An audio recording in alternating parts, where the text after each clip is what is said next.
Okay. Hi, everyone. Are you able to see me and hear me? Yes, no. You can either speak or you can type into the chat. Okay, so somebody is giving a thumbs up. So, okay, great. So this video is being recorded just for your reference. Um, I'm Aarti Agarwal. I'm a PhD scholar at IIT Kanpur, and I'll be your TA for all the live sessions for this course, this run of the course at least.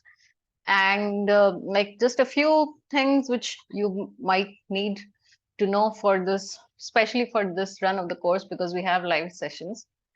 So for all your course related inquiries, like administrative things, like, how some error in a question on NPTEL perhaps, or if you have, any other questions about your scoring or course content or something like that, for all of those related queries, NPTEL related queries, you will still need to contact the course TAs who are different from me, and they will address your concerns.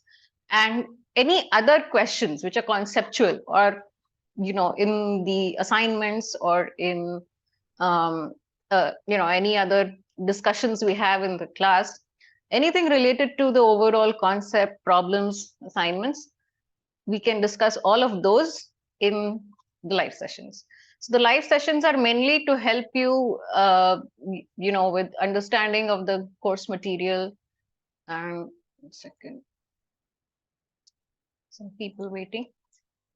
So the course content we will discuss in the class, mostly from the point of view of, making sure you don't have any unaddressed doubts and questions, right? So because you always have an assignment due every week, so what we will do is that for each week in the discussion class, I will discuss, you know, questions similar to your assignment. So like, you already have an assignment for week 1, which is due, I think, on 7th February or something, right? Yeah, 7th February. So I can't discuss that assignment because everybody is still working on that, and I can't leak the paper, so to say. So for uh, anything other than this week's due assignment, we can discuss. So if you have any questions on the concepts of the course, or any any other thing which has been discussed you don't understand, you can ask me those. And apart from that, I will bring some practice questions to the class, and I'll just share it so you'll understand what I'm saying. I'll bring other practice questions to the class, and we'll discuss it in the class, and I'll solve it live in the class. So you have some little bit more, practice with concepts and with how to address different kinds of questions. So that is the overall approach to the course and to the live sessions. And anything else anybody wants to ask me at this point? So the other aspect of this is that this is a tutorial class, not a lecture class. So I'm happy to answer all your questions, whether it's conceptual or anything else. But mainly as a tutorial class, this should ideally be more of a discussion class. So discussion meaning I should not be the only person talking, right? So and that is not for my benefit, that is for your benefit. So to get the most out of this class, I would suggest that all of you please do engage in the class. Please speak up if you have any issues with what I have explained, if you've not understood, or if you have some other questions, please ask me. And when I'm solving questions, it's not really of a lot of use if I just solve it and you are not really involved in the class. Kind of defeats the purpose. So it would be nice if all of you actually participate in the discussions. So I will not just show the question and show you the solution. I will try to first get the answer out of you so we can see where you have not understood something or where you have misunderstood something. So I have at least tried and planned for it to be a little bit more engaging, a little bit more involved from your side as well as mine. And that's the overall approach. Of course, if nobody answers anything, then I will just come to the class, solve problems, and leave. But it will not be as beneficial for all of you. So I guess that covers almost most of the, since many of you might be new to this whole live session format, so this covers most of the queries about that.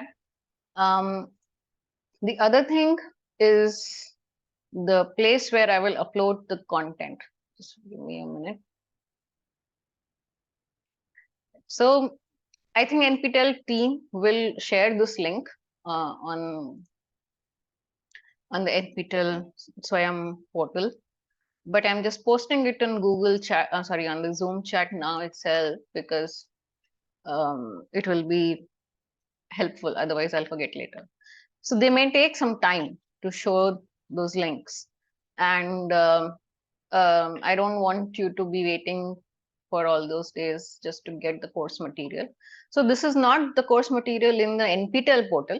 This will be all the practice assignments and the solutions which I bring to the class. So I will be bringing my own questions. Some of them will be from some textbooks, standard textbooks. Some of them will be questions I have made up, and they're completely original. And some will be questions from the assignment from like a few years ago, perhaps. You won't know which is which. So for you all, for all intents and purposes, they're just all new questions. That's all. So I'll bring a set of questions every week to to get this discussion going, and I will discuss this questions and I will solve it.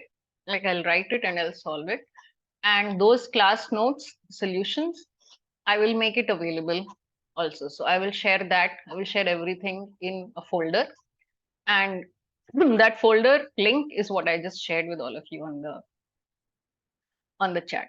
So can all of you confirm that you have access to it?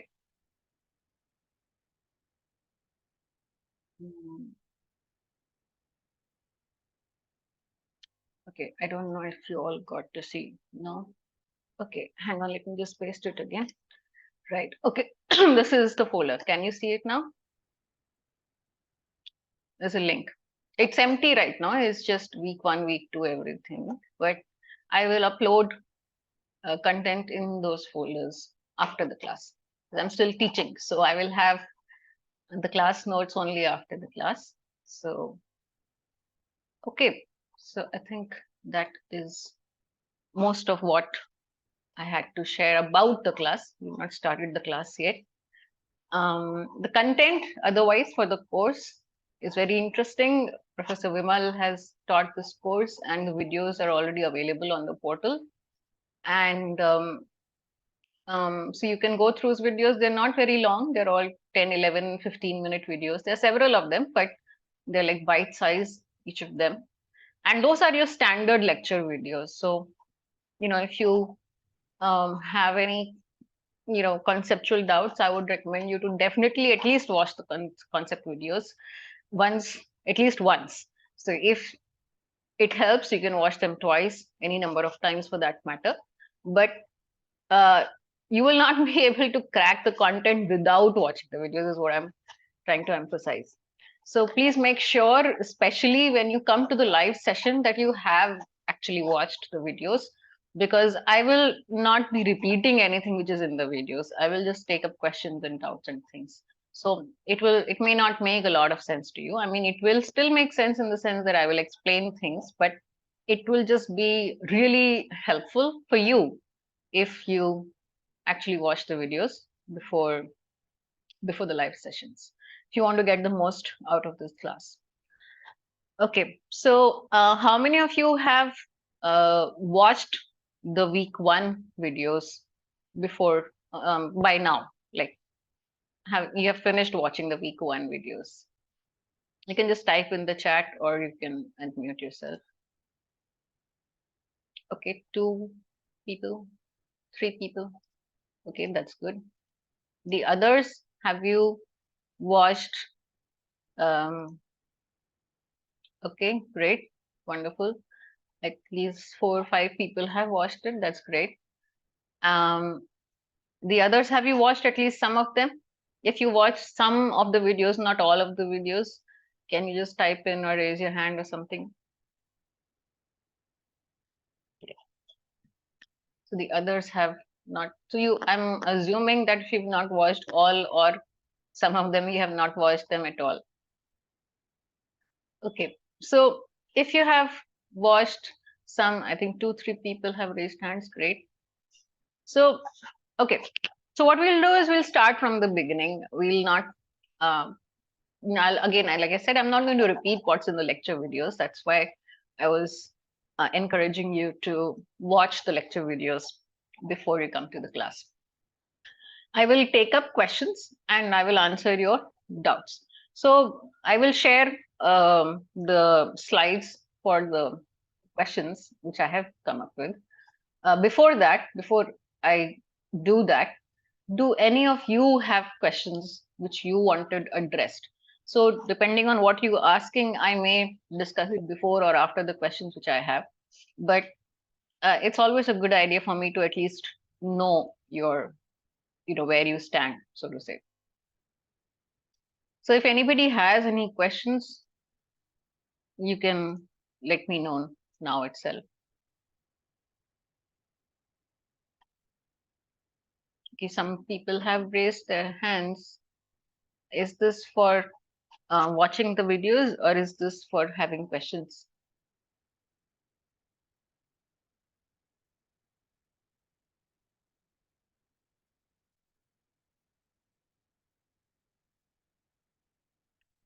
I'm not seeing any answers. I could explain the concept of equilibrium quantity demanded. Okay. Anybody else? Any questions?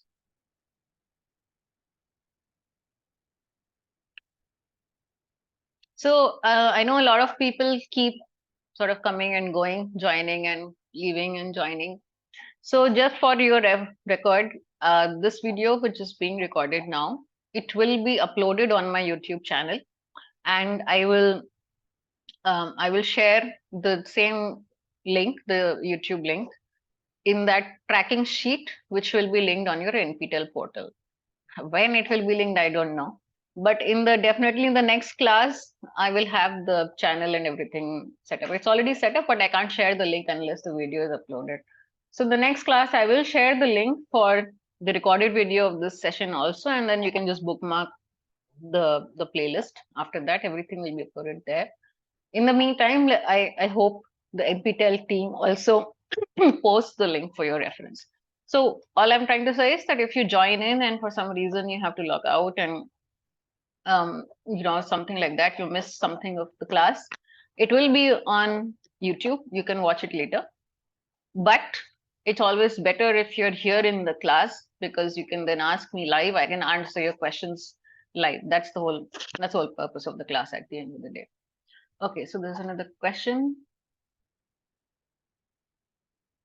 So somebody is saying the lectures should have more examples. So that's what this class is for. The lecture is a lecture. It's not a problem solving session. And there are examples in the lectures also. But this class is for that purpose, where we take up more examples and we take up more questions and problems instead.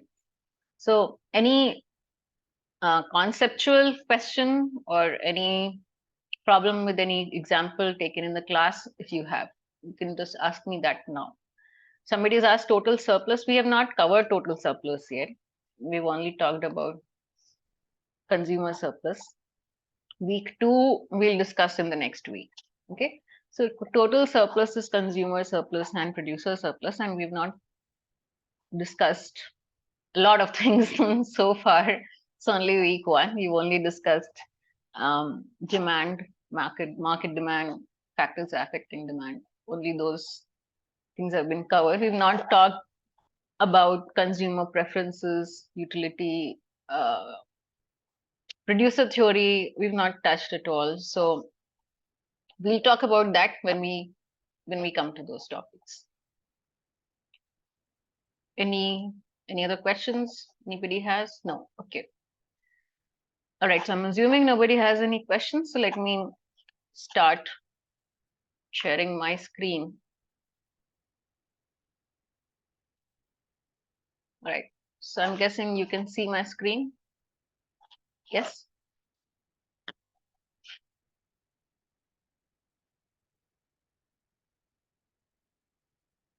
Somebody has said, I didn't understand market quantity demand problems.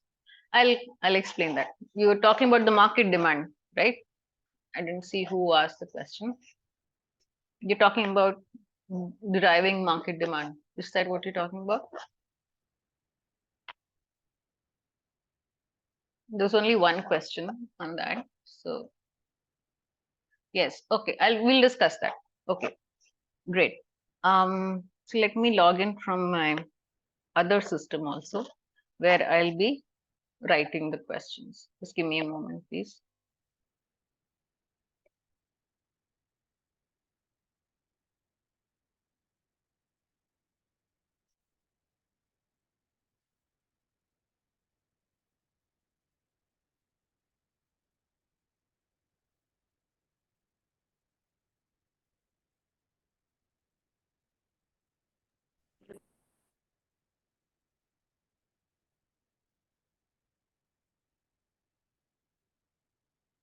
Okay.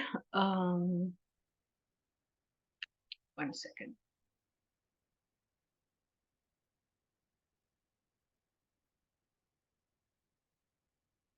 I think there's quite a few people here.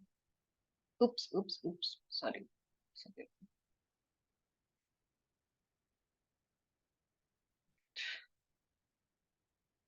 So what I'll normally do is I will share the problems, the PDF on this particular screen, and I will also log in from a different system, and I will, hang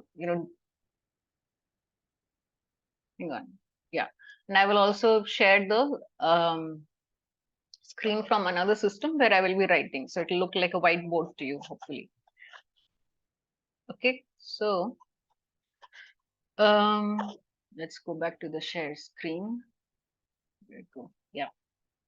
All right. So you can see my screen.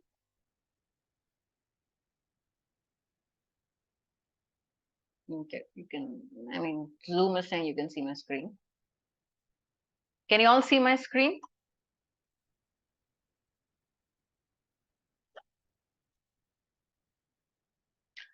Okay, thank you for confirming. This is a new interface. I'm still trying to figure out how to make this full screen.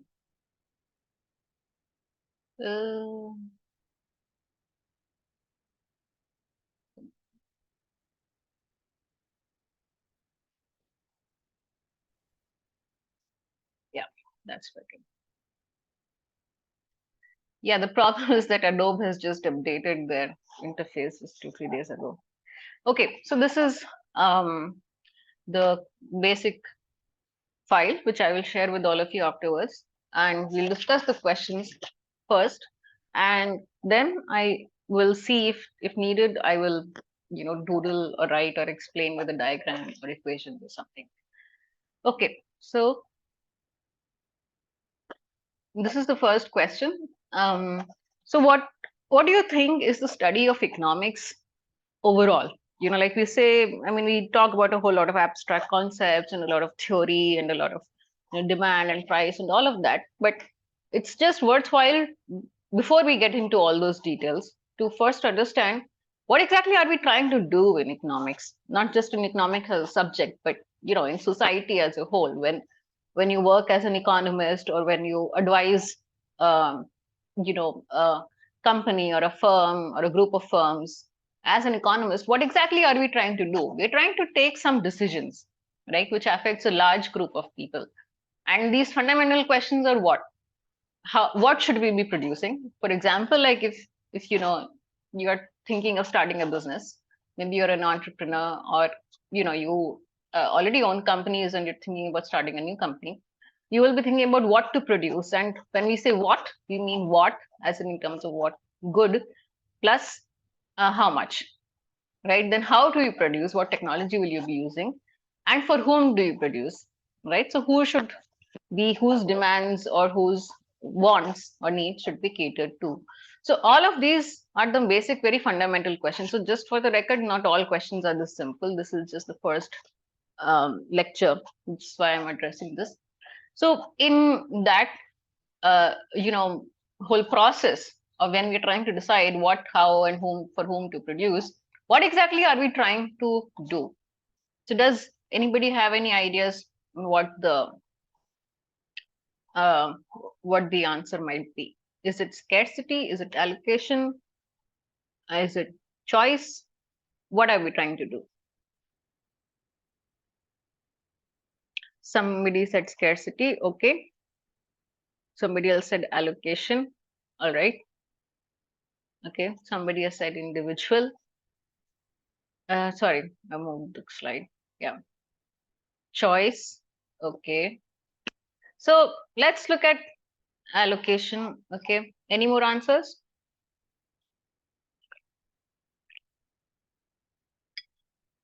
Any more answers? No. All right. So let's look at each answer one by one. This is an important fundamental question. That's why I decided to discuss it in the class actually. So all of these answers seem very tempting, right? Allocation. Okay.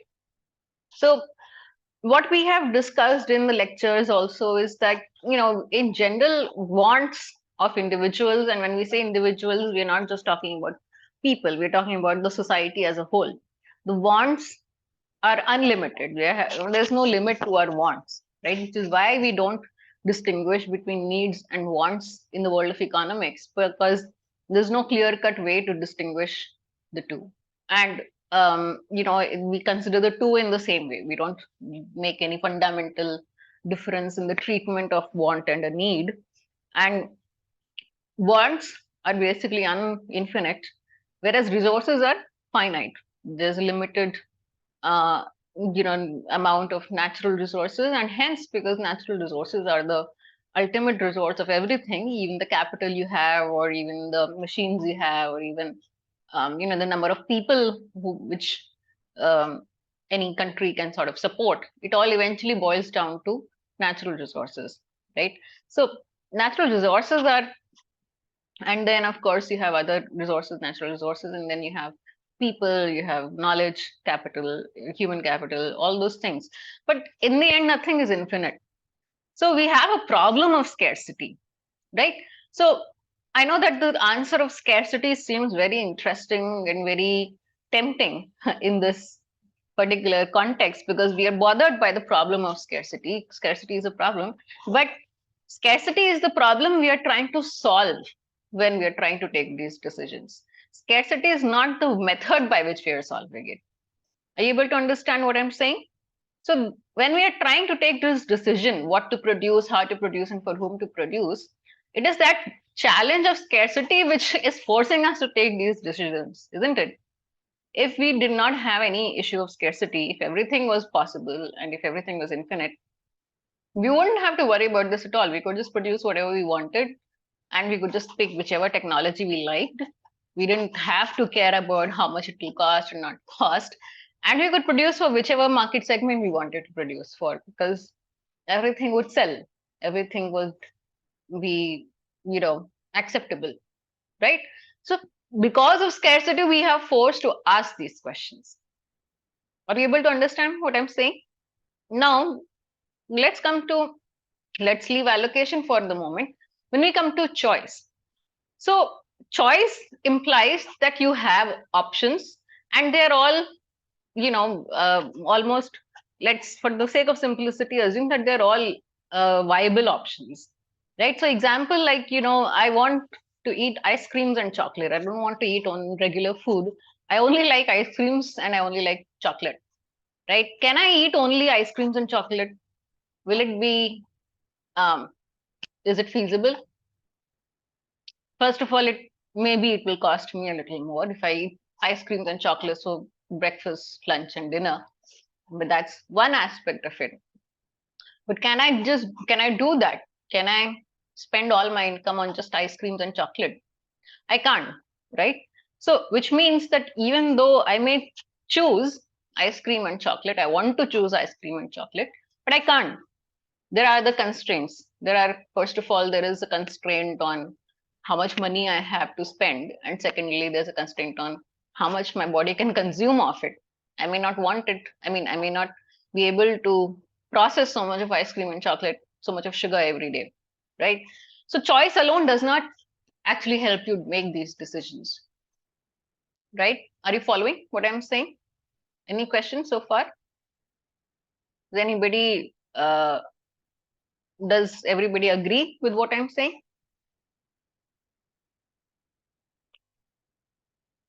Okay, yes, no, maybe. Yes, okay, good.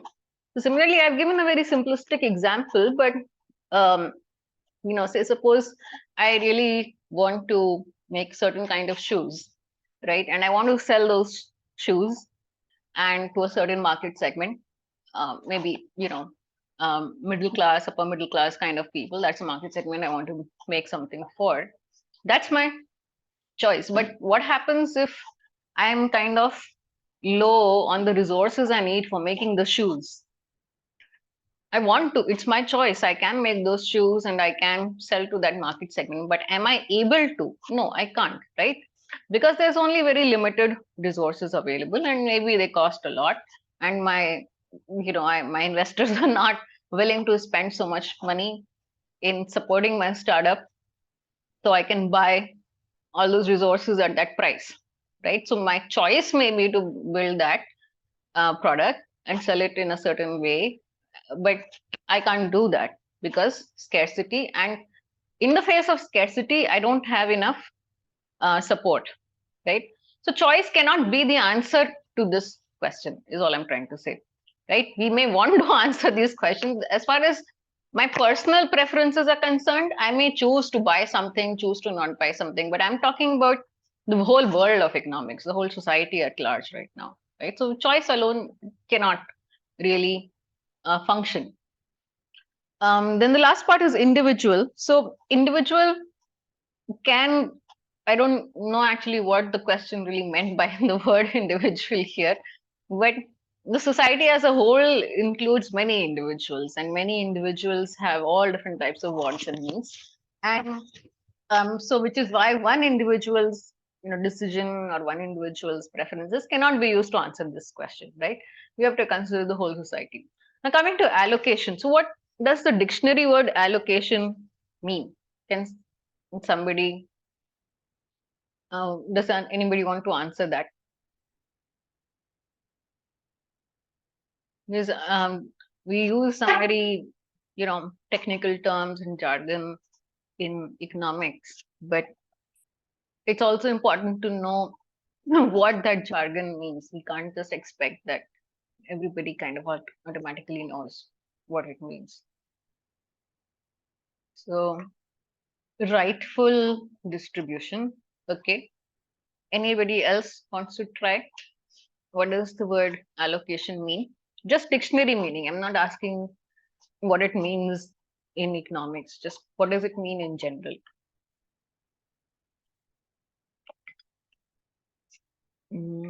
Assignment. Okay. Right. Act of distributing or assigning resources, tasks, responsibilities, or funds to specific individuals, departments, projects based on certain criteria and requirements. Okay. Somebody said allocation means rational distribution. Okay. Somebody has said allotment. Okay. Allocating or sharing out something, more efficient allocation of resources. You're just answering the word with the word. I am asking the meaning of allocation. You can't say allocation means more efficient allocation of resources. So some people, I think, have copied the meaning from a dictionary or maybe chat GPT, and some people have answered from their intuitive understanding, right? Determining how resources should be distributed among competing demands. Okay. So this, I think most of your answers are mostly correct. Allocation basically is deciding how much of something to distribute or assign to one activity versus how much you assign to another activity versus another activity. So suppose I have my income, right? Income is probably the best example of this because everybody can relate with it. Even if you don't have an income, you may be having some stipend, or you may be having some allowance or some disposable money you have, whatever. So whatever you have amount, the amount you have, what you're doing every month when you're spending it is allocation, right? You decide how much of money to spend in buying food versus how much of your money to spend in buying, say, clothes, accessories, versus how much of money you spend in buying things just like that, just for the fun of it, just shopping, just, general fun stuff, video games, movies, Netflix, whatever, right? How much of money you're spending in, say, entertainment, versus if you are a long-term thinker, you might be wanting to save some money or invest money somewhere, right? Maybe many other things. Somebody might be wanting to buy land if they're ambitious. Somebody might be wanting to buy, in not investing, but more like stock trading or something like that, right? So these, I'm just discussing all the different things you can do with that same amount of money, right? How you decide how much percentage of that income you put in each of these activities is what we are calling as allocation over here. Okay, so all of your definitions are almost okay. They're all, I don't think any definition is so called, supposed, I mean, I don't think any definition is incorrect per se.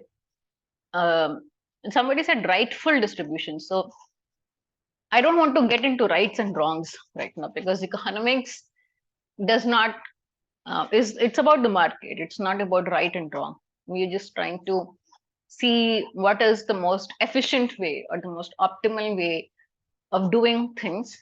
We economics does not usually talk about ethics and what is right and what is wrong. There is no right and wrong in economics, so to say, which is why I will steer clear of the term rightful distribution. You can just call it as distribution, because right as per who, right? Right as per what? Right for who? So all those questions immediately emerge when you talk about rightful distribution, right? So let's stay away from those ideas of rights and wrongs and this is good and this is bad. We usually do not consider those ideas at all in economics unless it's in the context of something very obviously affecting our the whole basic economic framework of things. For example, we will, and we did talk about goods and bads, right? So that is a very clear distinction we made, and there is an entire field of economics where we discuss these concepts, like for example, environmental pollution is normally accepted as a bad. There is nobody here who will tell you that it's a good. It's a bad in the sense that nobody wants it. Not bad only from ethical point of view or something like that. It's a bad if nobody really wants it. I mean, nobody wants to breathe air which has AQI of 550, right? Nobody wants it. So that is a bad. That's what we mean when we say a bad and a good in the world of economics. There's no right. It's not from the point of view of right and wrong, right? Similarly, if I can't think of another example actually, but I think you get the idea what I'm talking about. So allocation is the method basically by which we decide how we decide how much of resources to be put in different activities or different types of activities. And this is a very fundamental question in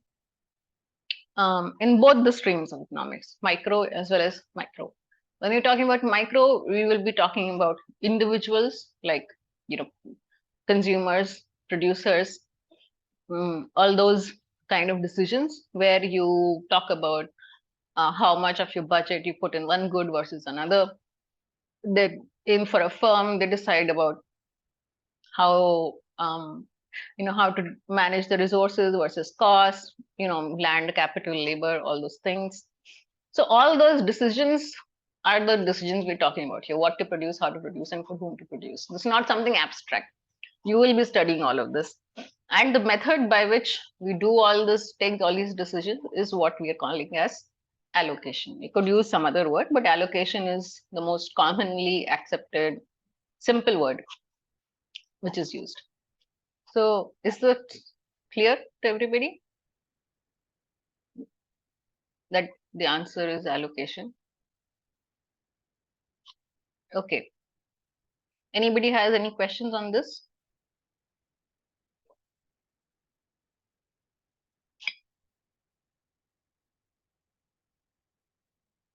No. Okay. So let's go to the next question. So this is the question. Which of the following does not affect the demand of a good? So the question is, which of the following does not affect the demand of a good? So what do you think the answer is? You can type into the chat.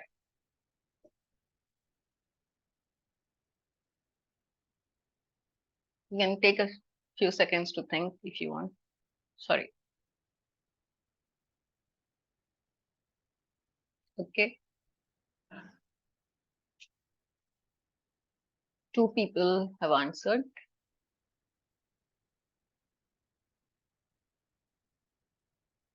Okay, 3 people have answered.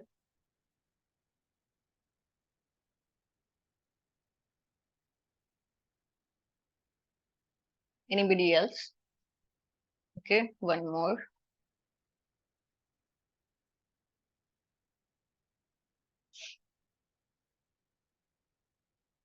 So I see 22, 21 participants. There must be something you guys are thinking. So it's okay. There is no harm in giving a wrong answer here. That's an important aspect of these live sessions. That it's okay to ask questions, it's okay to be wrong, it's okay to have doubts.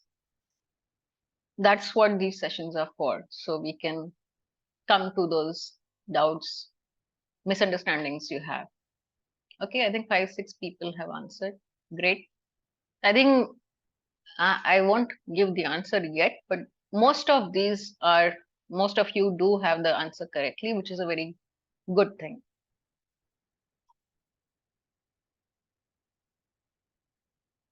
Anybody else wants to try? Okay, 1 more person has answered.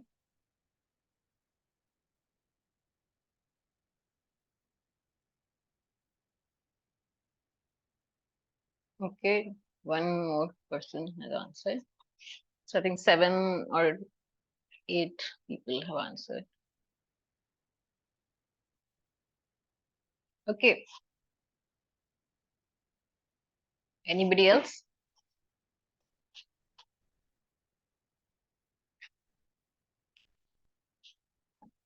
No? Okay. So we have discussed this concept in the last lecture, I think. I mean, we've discussed this in several of the videos in the lecture series, but it was discussed, I think, at length in the last video. But even otherwise, just from common sense, I think you could answer this question. So all of you who so does anybody want to unmute themselves and tell me the answer and why they think that is the answer?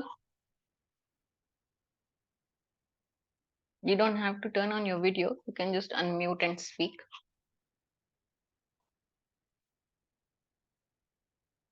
Several people had it right. So you hopefully don't need to hesitate. Change productivity of labor affect the supply of the good. Hi, your voice is breaking a bit. I could not hear what you were saying. Could you repeat yourself? Change in productivity of labor will affect the supply curve. It won't affect the Yes, demand curve. yes, exactly. Great. Anybody else wants to add to that? Thank you. Anyone else wants to add to that explanation? Okay, so what he said is the correct answer. Mainly, the change in the productivity of labor does not affect anything in the demand. It's something which affects the supply of the good, because labor is involved in, the production of the good. It's not affecting the demand of a good. All the others, availability of substitutes, change in preferences of the agent, and expectations about future, they all affect how much you want a good, right? So the availability of substitutes we discussed in the lectures, for example, tea and coffee, right? If the prices of coffee increase dramatically, many people will start drinking tea instead of coffee, right? If the price of tea is the same. Then change in preferences of the agent, of course, like if today I like tea, but tomorrow I myself, a lot of people start preferring something else, right? Instead of riding a scooter, if you start to prefer to buy a car, for example, as a society as a whole, then there's going to be higher demand for a car versus a scooter. Yes, somebody posted it in the chat, the correct answer. That that is correct. So, uh, which is why changing preferences of the agent, when we say agent here in the question, it's actually not very clear whether we're talking about individual demand or market demand, but it applies to both, right? So if the preferences of, say, a representative agent in the market changes, then the entire market demand will change. And if you're talking about individual, then of course it is definitely going to change. Then expectations about future. So for example, like I think the example taken in the lecture was that, if you know that the prices of um, petrol are going to increase tomorrow, there's going to be a very long queue outside of petrol pumps today, right? And we've seen this, it's not something hypothetical. We've seen this many times in the past, whenever, we've seen the prices of petrol, rising, or if um, we know that there is a certain law which will come into effect from tomorrow and something like that. So we've seen these kind of effects already. So that is the expectation about future. Or for example, like I'm using, say, suppose something like laptop or iPod or something like that, and the the manufacturer, the producer, they stop the support of that particular product in the future. They stop building that product in the future, in the sense that there will be no more of those products, and they stop giving any help and support or maintenance, anything for that product, right? What happens? People will stop buying, which means their expectations about the future is affecting their demand. So, and that's what we mean when we say that a product becomes obsolete. That product is no longer being supported by the producer, in the sense that they will not be giving you any technical help, or they'll not replace any parts, they'll not do any of those um, repairs on the system in the future, maybe 2 months from now, 3 months from now, whatever. So then you will automatically stop buying that product. More and more people will shift to something else, right? And of course, the first one is kind of obvious. If there are other substitutes, you will shift to those substitutes. Whereas changing productivity of labor changes the supply of a product, it does not change the demand, right? Any questions? Anybody has?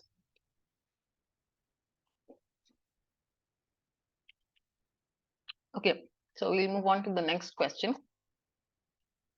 So this is, just take a few seconds to read the question first, and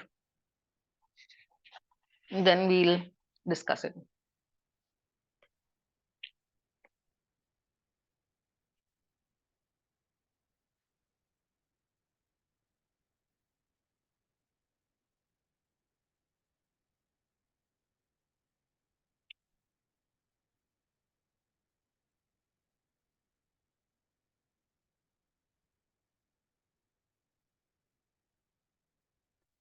So does anybody want to attempt to try?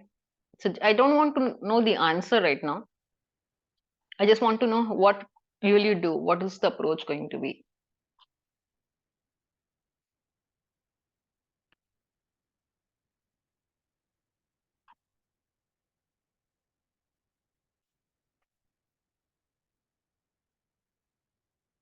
Anybody wants to try? I will, of course, solve it eventually, but I just wanted to know in case somebody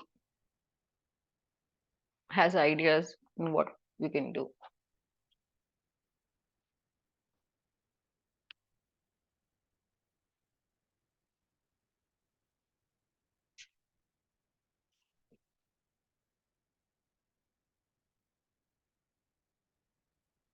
Mm, we're talking about a different thing here. We're trying to find out what will happen if she reads only one subject, right?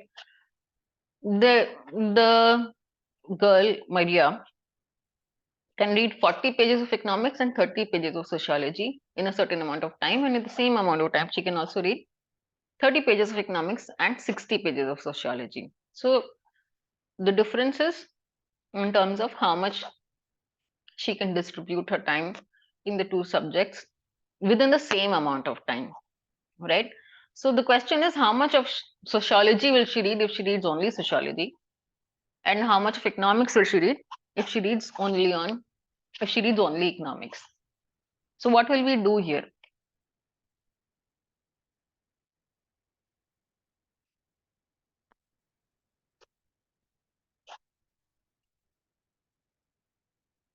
Okay, has everybody read the question?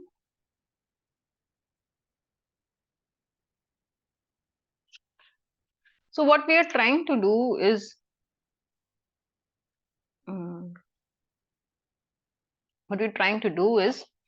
we're trying to map the the sort of like what we can say, if we consider time to be like a budget, we are trying to figure out what is the budget allocation between the two. So you can think of economics and sociology as two goods, right? So okay, this is the point I think at which I have to share the other screen. So I'll stop this share and I'll share my other screen. Just give me a moment.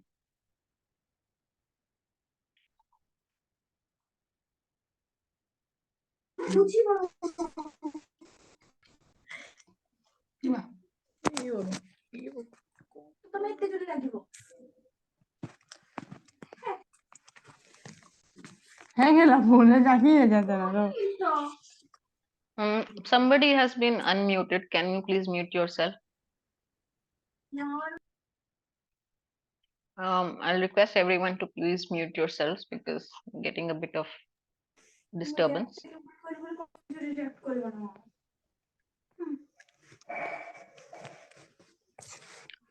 I think somebody is unmuted and I do not have the option of muting you. So could you please mute yourself? Not sure who it is. I'm just going to mute everyone who can be muted.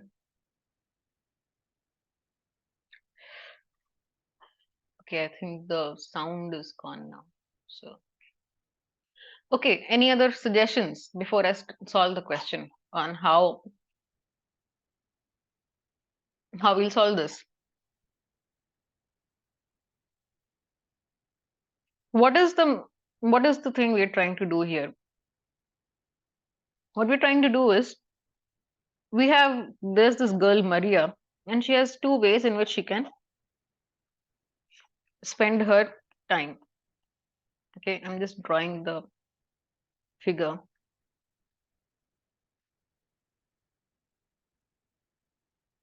Okay, all we know is that she has two options, economics and sociology.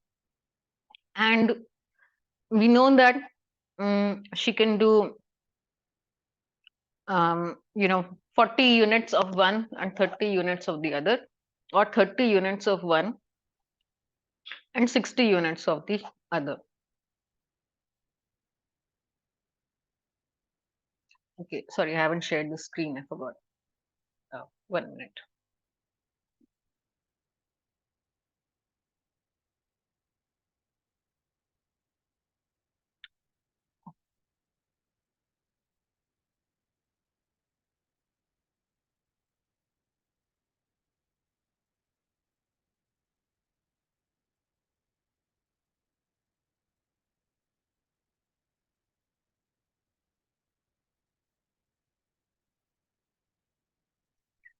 Sorry, just give me a moment. I got logged out from the other screen and I did not realize it.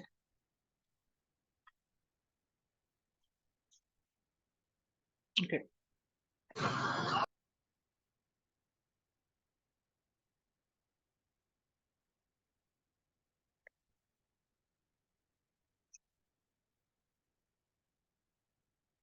Hmm. Should be seeing my screen.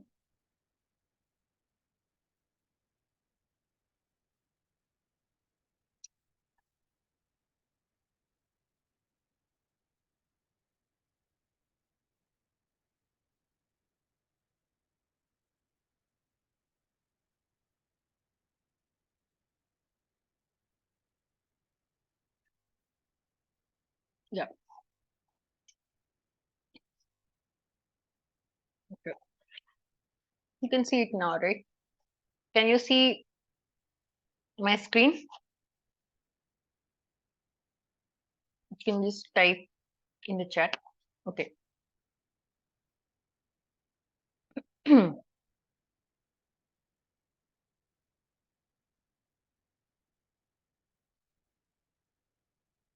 So what do you think I'm doing in this diagram? What I've done is I've decided that there is a certain constraint which she has to follow irrespective. And what is that constraint? That constraint is that she has a certain amount of time available to her, and that time is the constraint, time t, which I am calling as capital T on the top, right? So in that time t, she can either consume 40 units of economics and 30 units of sociology, or 30 units of economics and 60 units of sociology. That, like how we do in normally we call, we normally we look at budget constraint, but here we have something like a time constraint. So I've just mapped these points here. So instead of X, E and S, you can also think of it as X1, X2, whatever you like. Now, if you join this line,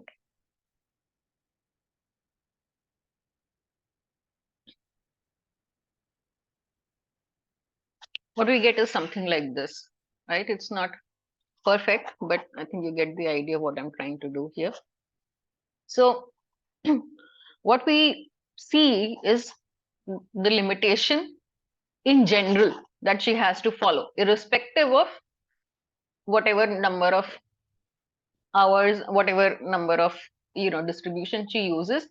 At the end of the day, that distribution between economics or allocation between economics and sociology has to follow this constraint. Can we do IoT like I didn't? Can't we do IoT like I didn't understand what that means? What's your question? Can you explain what you're asking? So yes, okay, that's the equation. So what is the question? I didn't understand what you were suggesting. So do you understand what I'm trying to say here? So if you can see that, what we need to do from this is we need to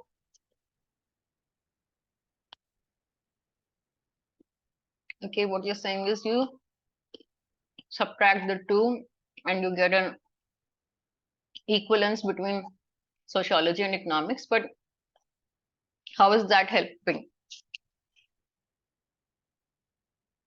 What you're trying to do is you solve for one in terms of the other, and then you find out.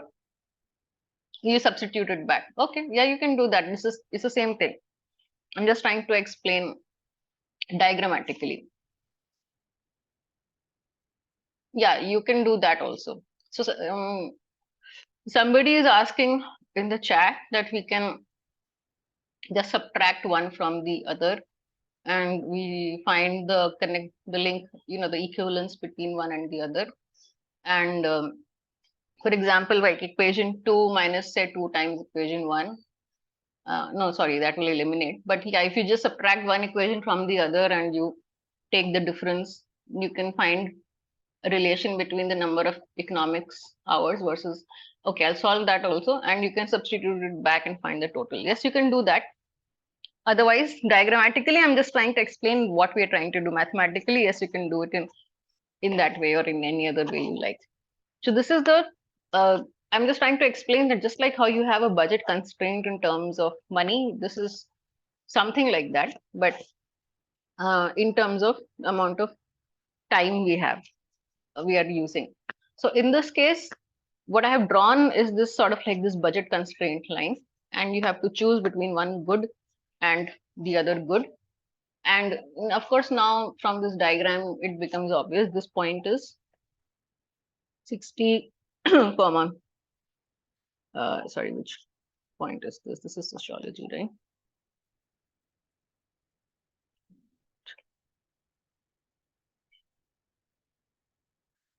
Uh, 60 sociology and 30. Yeah, my line is a bit wrong. That's why it's, hang on, this point is a bit off. Sorry, this line is not perfectly correct. So I'm just fixing that. Just give me a moment. This is supposed to be here. Okay, this is the point 60, 30. This is the point 30, 40. Okay. And now we just join this with the line. Yeah. So now you can of course find if you want, you can, these are two values. You can solve for it by either solving for the equation of this blue line, and for the equation of the blue line, you can kind of see, at what value of, if S is equal to 0, what is the value of E, and if E is equal to 0, what is the value of S. You can do that, or like this, somebody has typed. Somebody has mentioned in the chat, you can also just calculate and see if you solve the two equations. For example, this is equation 1, this is equation 2. You subtract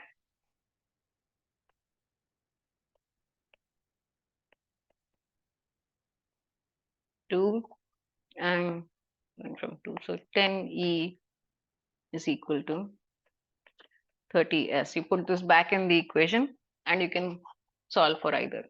So E is equal to 3S. Therefore, in the first equation, we have 40 into 3S plus 3S is equal to T150S. Or in the last equation, 30E plus 60 into 1 by 3S is equal to T. Get 50E is equal to T. So my figure is a little bit off, but I think that should be forgivable.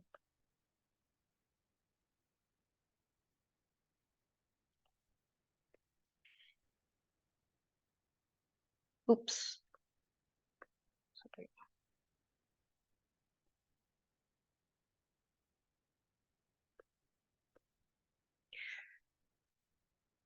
Yeah, so this will be a bit like this. Okay, so is this clear to everybody? It's not accurate because my line is not exactly straight, but I think it should explain what we are trying to do. Any questions? The other method I was suggesting was, you know, these 2 points of a line. This is the line for the budget constraint. This is the line for budget constraint T. And you can find the equation of the line T. And once you know the equation, you can kind of just substitute the value of E is equal to 0 and S is equal to 0 and find the value of the other. You can do that way also. My handwriting is not very good. We write it a bit neatly. Any questions? I'll carry on to the next question if there are no questions.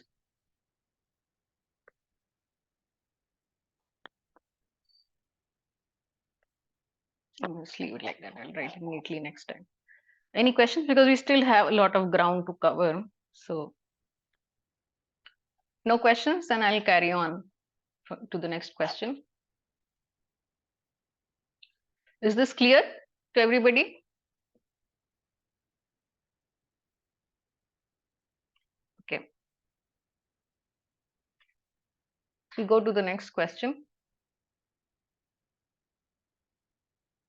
So this is question. Okay, just take a few seconds to read the question. So relatively speaking, it's a very simple question.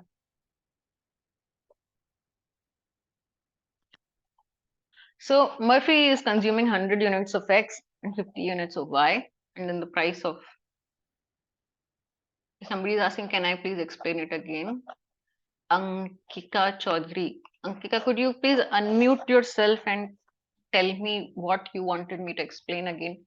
Because I'm not sure what you've not understood actually.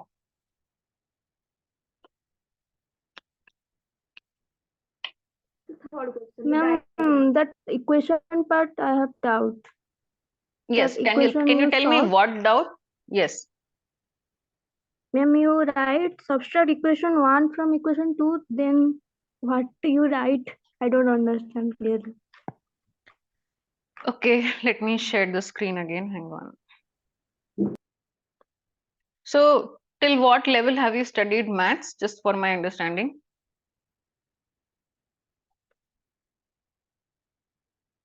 Have you studied class 12 maths? Yes, ma'am. Okay. So what do you normally do when you subtract one equation from the other? Okay, now I will get in front of the screen. Let's do this again. So you tell me what will happen when you subtract equation 1 from equation 2.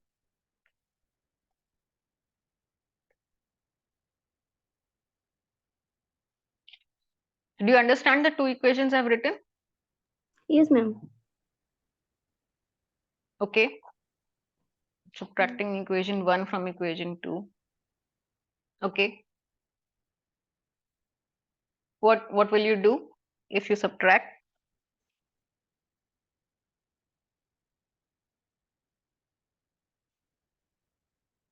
No, I'm not scolding you or something. I'm just asking you because I want to understand where you are stuck. Ma'am, I have no doubt in subtracting part. I Did don't I? understand handwriting. Sorry, you didn't understand what? Your handwriting, ma'am. Oh, What my you write? handwriting. Oh, sorry. Yeah, my handwriting is not too good. I'm sorry about that. Let me do it again.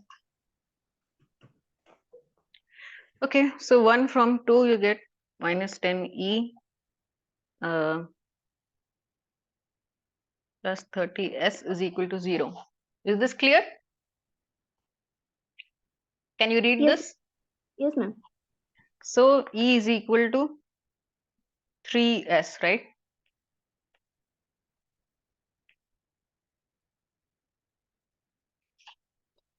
Is that fine? Yes. Okay, you call this as equation 3. Substitute.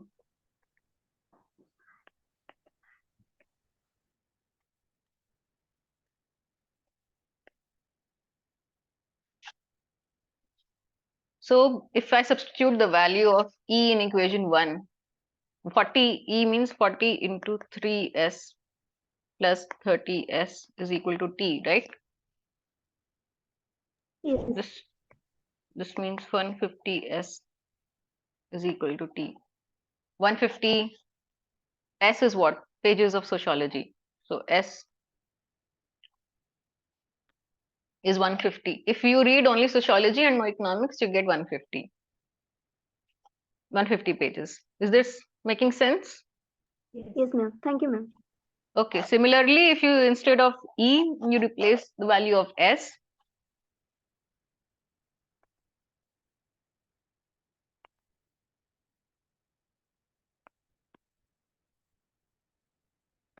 You can substitute in either equation because both have the same constraint. So you have 40E plus 30S is how many? E by 3 is equal to T. 40E plus 10E is equal to T, implies 50E is equal to T. So if you read only economics, you can only read 50 pages. Is this clear? Yes, ma'am. Okay, so you should try and solve it in a different way also. What I suggested was that you take these 2 points, point 1 and point 2.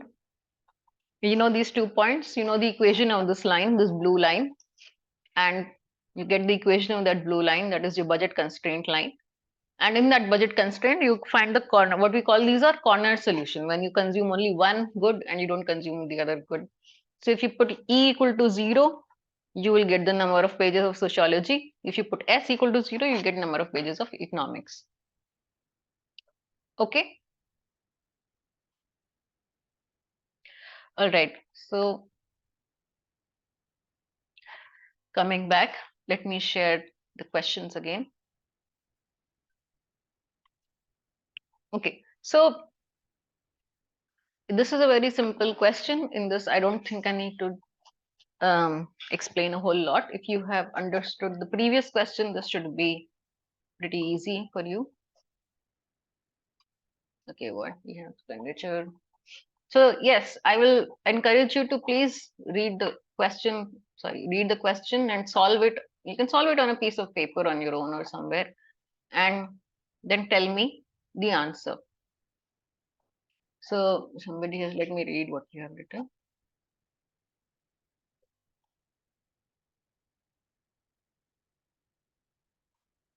Let me also read the question.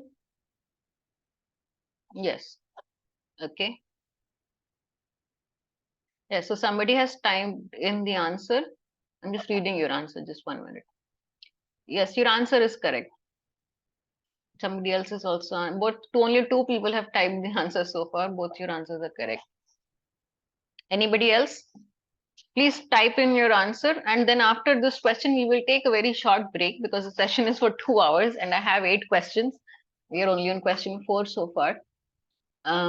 Okay, somebody else also computed it. Correct. All right. Anybody else wants to try?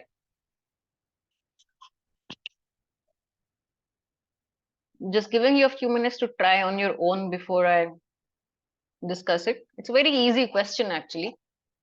It's just we're doing something a bit opposite of what we did in the previous question. In the previous question, we kept the budget as constrained or the same, right? The budget was what? The number of hours she was spending on reading. That we kept that as constant, and we saw how the number of pages she reads of economics versus sociology changes in that time. In this question, we are doing sort of like the opposite, where we're taking the quantities of the 2 goods X and Y as the same. We are just saying that 100 units of X and 50 units of Y is what Murphy will be consuming. Then we are saying that if the price of X is rising, then what must happen to the income of Murphy if he's supposed to continue to consume 100 units of X and 50 units of Y? It's a very straightforward question. So I think everybody who typed in the answer had it correct. What we need to do is we need to see how much he's spending initially. When the price of X is 2, you have 100 into 2, 200 on X and 50 units of Y. And the price of Y is 4. So 50 into 4 is 200 on Y. So initial expenditure was 400. Afterwards, price of X changes to 3. So expenditure on X is 300 plus expenditure on Y is the same, 200. So 500. So the amount of budget he has to increase is by 100, because initially he was spending 400. Now he has to spend 500. So it needs to, Murphy's income should increase by 100. So he can continue to consume same units of X and Y. Is this clear? It's not a very difficult question. Just wanted to see you kind of, everybody is kind of on the same page. Can I move on? Yes, no?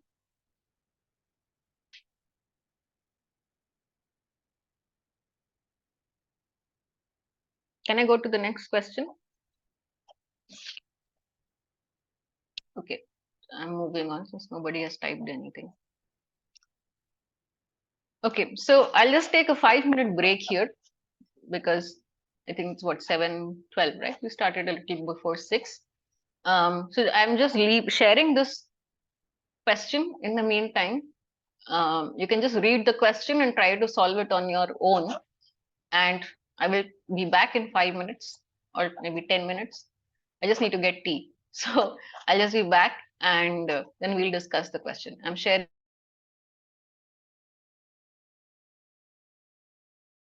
So you got muted. Yeah, I'm just sharing the screen. You can read the question and solve it in the meantime.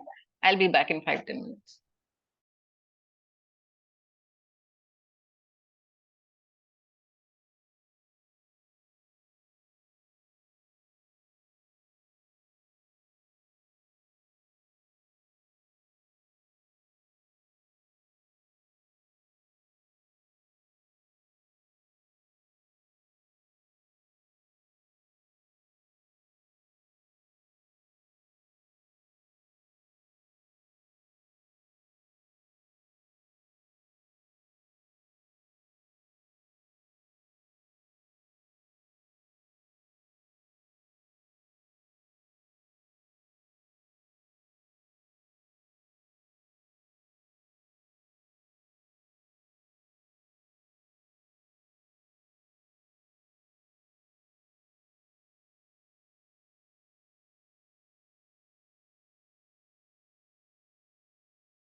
Okay, so has anyone solved the question yet?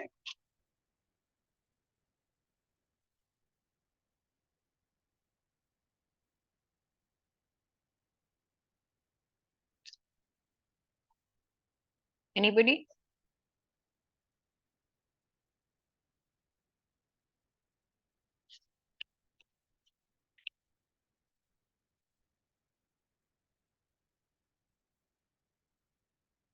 Okay, 2 people have answered. The first 3 people have answered the first question.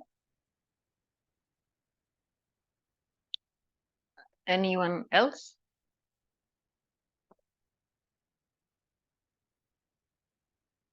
Okay, somebody's answered the next question also.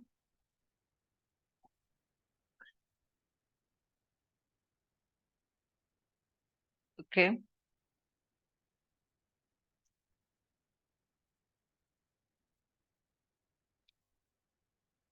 Just want to give everybody the option to solve it themselves first before I solve it. So just for your record, like whatever I share in the class, I will upload everything in the shared Google folder. So you don't have to worry about any of that. Okay, so before we continue, just for me to understand, like, are all of you in your undergraduate, or some of you are taking this outside along with your job, or what? Like, you can unmute and speak also. Just like to know who I'm speaking to. Along with job, UG, okay. Only 2 people have answered.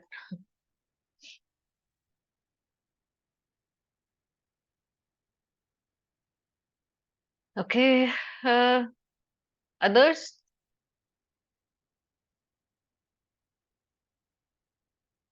UG, okay. So if you're all, whoever is undergraduate, uh, can you just raise your hand? You can just raise hand in the raise hand feature on Zoom. Just wanted to see how many are undergraduate and how many are not. Okay. Okay, cool. So I'm guessing you are taking this just as an additional course or to help with your undergraduate stuff. So either way, I mean, it's a really useful course. And I mean, I like economics. Of course, I think everybody should study economics. But okay, great. So if you're even if you're just revising concepts, I think economics is a very useful subject for everybody. Everybody should study at least some economics, if not at a very advanced level. Okay, wonderful. So coming back to the question. Okay, so let's look at the question. So this question is actually from a textbook. It's not my question. So this is, and the reason why I'm telling you that is that this is the actual derived demand. This is actually the demand they derived based on data and statistics and stuff. So this is an actual equation. It's not a made up equation. It's based on actual data. So which is why you see the quantity and the prices, everything is in pounds and dollars and stuff like that. That's mainly because they've taken the data in those units. So the quantity for, the demand function for green coffee beans, green is the unroasted coffee beans. It is this, Q is equal to 8.56 minus P minus 0.3 PS plus 0.1 Y, where Q is the quantity of coffee, million tons per year. P is the price of coffee. PS is the price of sugar. And Y is the average annual household income. So now the first question is sugar a complement or a substitute for coffee? Now I want somebody to please unmute themselves and answer first whether what is a complement and what is a substitute. This is a very important concept which you will need throughout economics. So what is a complement and what is a substitute? Somebody want to answer?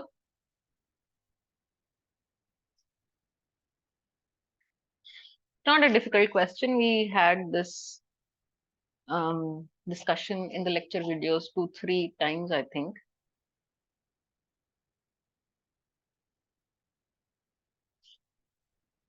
Nobody wants to answer. Come on, it's not a very difficult question. Okay, sure, no problem. So Mohit is saying he's working. Okay. Yes, my question is, what is a complement and what is a substitute for any good? First of all, not just coffee here, but any good.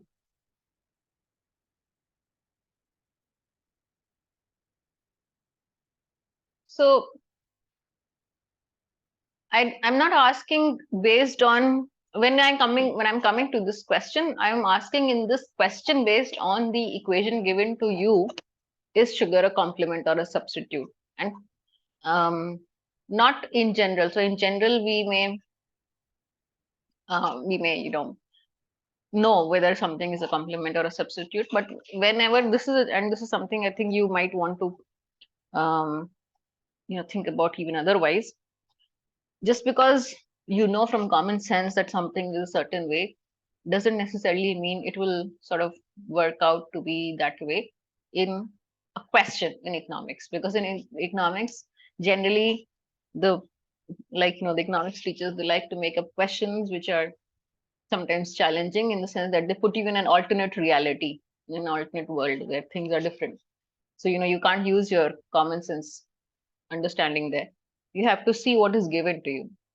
So anytime, whenever you have given a question and you're given some equation, some data, something like that, always go by what is given to you, not what you think the answer should be.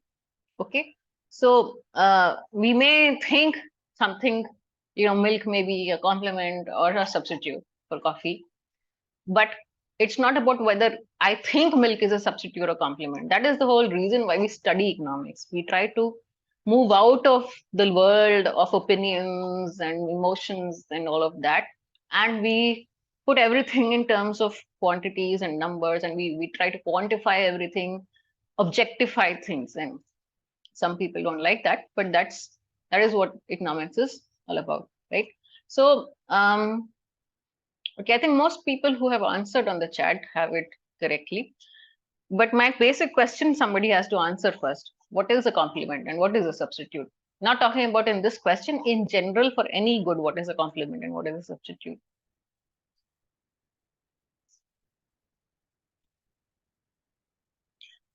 People are giving examples, not asking for examples. I'm asking for definition.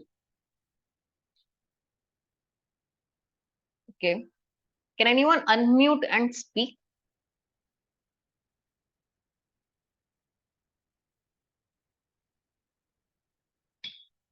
No? Because if you don't know what is a complement and a substitute, definition wise, okay, then you you will be fuzzy on the maths part. Maths is good. You should understand math. You should be good with maths, but you should always know the intuition behind the math, and that intuition is what I'm asking. So Shalini has raised her hand for what? Yes, no, just for defining complement and substitute. Yes, go ahead. Yeah. One with the examples. So in complementary goods, basically one good enhances the utility or the consumption of the other good. Okay. Okay. And like they gave the example of butter and bread. Okay. Mhm. Substitute, it can be used in place of the other to satisfy similar needs. For example, Pepsi or Coke or Fanta or Mirinda. So Yes. substitute, when the price of one substitute good changes, it affects the demand for the other substitute good. And in complementary, when the price of one complementary good decreases, the demand for the other complementary good typically increases. So that's the difference. Okay, great. So that is the definition of both. Okay, thank you, Shalini. So anybody wants to answer question number 1 now? So part 1 of the question, somebody else who has solved it.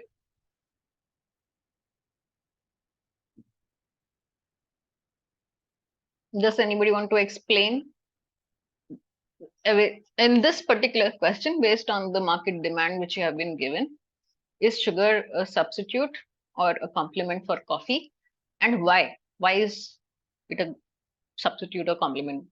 Does anybody want to unmute and answer question 1? Most people have typed in the chat, and I think most people are correct. I just want to hear the logic from everybody, because the chat is, all the chats are shared with me only. So I think you guys can't see others' answers, right? Which is okay, just fine. Anyone? Any volunteers? Navya had her hand up. Is it for this question or another question?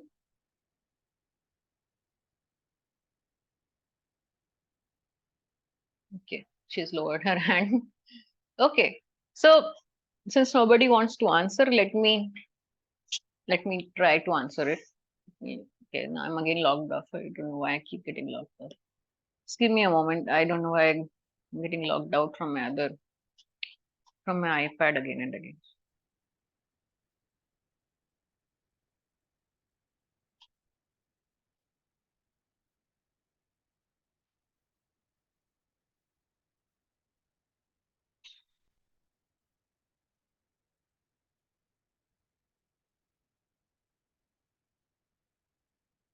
Okay, so I'm just going to okay, so you have the question in front of you. I'm just sharing my other screen. Let's hope this works. Now, ideally, I would like to have both the screens in front, but it's not possible right now. So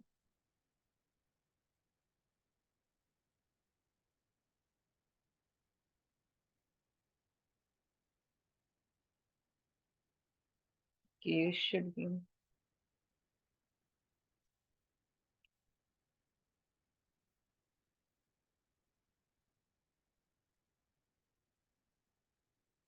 Okay, this is where we were, right?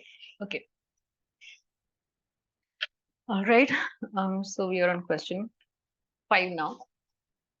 And let me just write down the equation since you don't have that in front of you.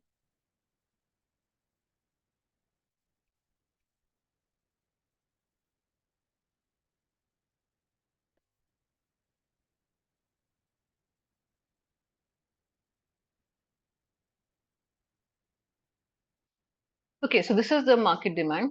Now, we're talking about subpart 1. So now in this equation, what you see is what we'll see is the relation between Q and PS. Right? PS is the price of sugar. And what are we going to check in that relation? What we'll check is if PS increases, what happens to Q, and if vice versa, right? So in this, you can see that if PS is increasing, what happens to Q?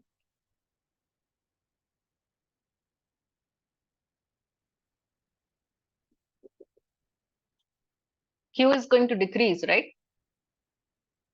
Yes, no? You can just type in the chat if you don't want to unmute yourself. Right? Because Q is equal to all the other factors if we hold them constant, ceteris paribus, it is minus 0.3 PS. So if PS increases, say suppose initially PS was 3, then it becomes 4. What is happening to Q? It is decreasing by 0.3, right? So what happens when the price increase in one good causes the quantity demanded of another good to decrease? In that case, it becomes a complement, right?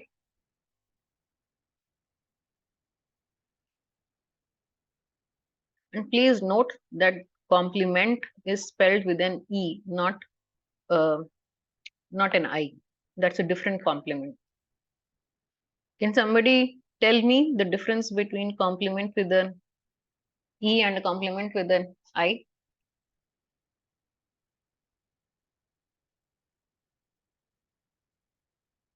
complement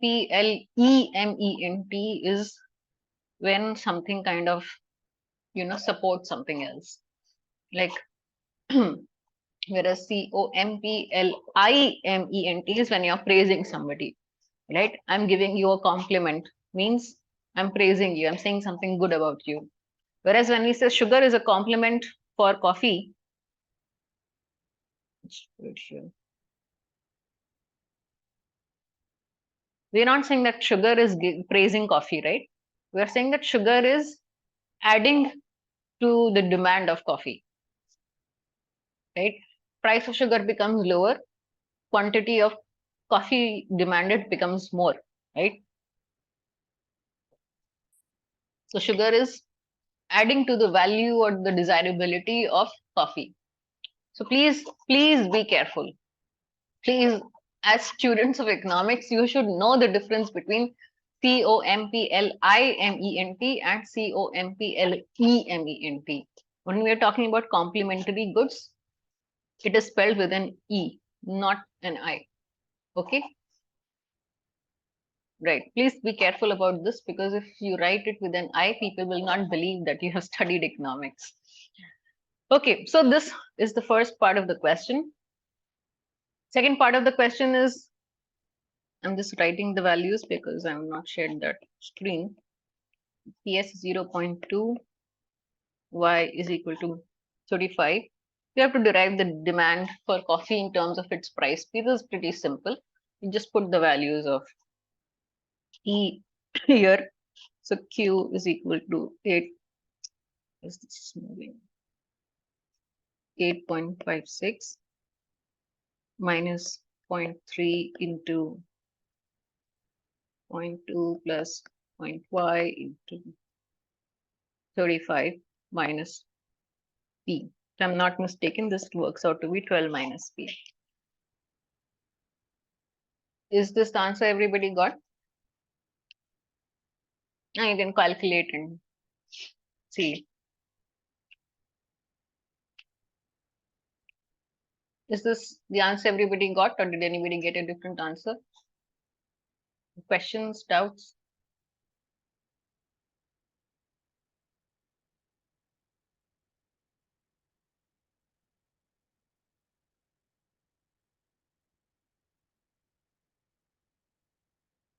Anyone has any questions?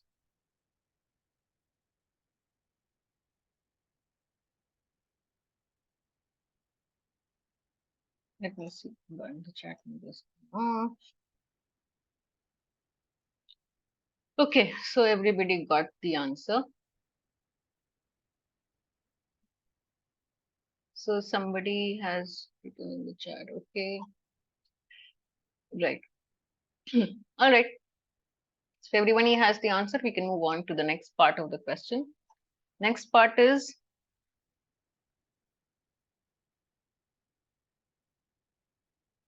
if Y increases from 35 to 50, then we want to see the effect on demand curve. Okay. So now what do you think is going to happen? Let me bring back the equation. Let's just highlight the equation here. This is the equation, right? This is something we discussed in the last part, in the last class, last lecture, I mean. So what happens when there is any change in any factor other than the price of the good? We discussed this in the class, and Professor Vimal has explained it. So let's draw the demand. Okay, my lines are not straight, man.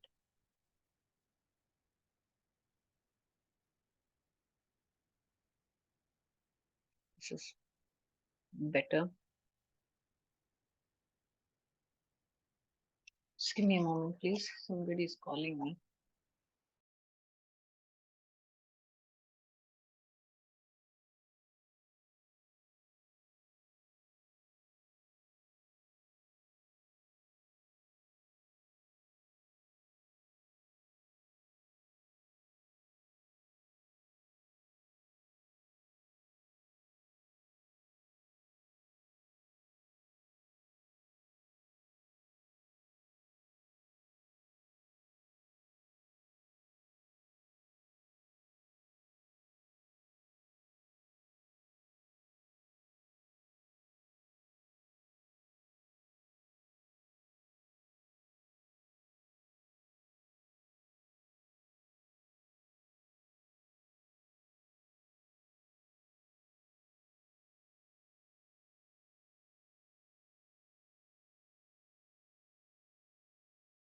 Yes. Sorry, I was just getting calls repeatedly, so I want to check who it is. Okay, so this is the demand curve. So let's draw this in a different color. Okay, so this is what? Does this look like a downward sloping curve or not? P is equal to 0. Q is what? This is Q, this is P. Right? So let's look back at the equation. But P is equal to 0. You can have Q equal to 12. And when Q is equal to 0, P is equal to 12. Let's say this is, oh God.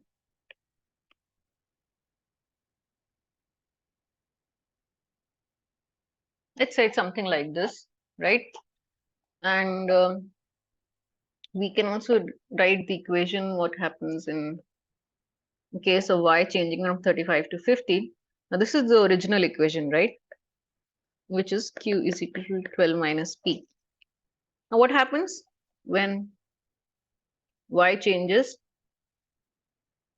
Demand is given by the new function. Let's call this Q prime. Changes to what? 8.56 minus, we're assuming price of sugar is the same, plus 0.1 into 5 minus P, right? So Q prime is equal to, add this up, 0.5 and, oh sorry, 15, not point, sorry.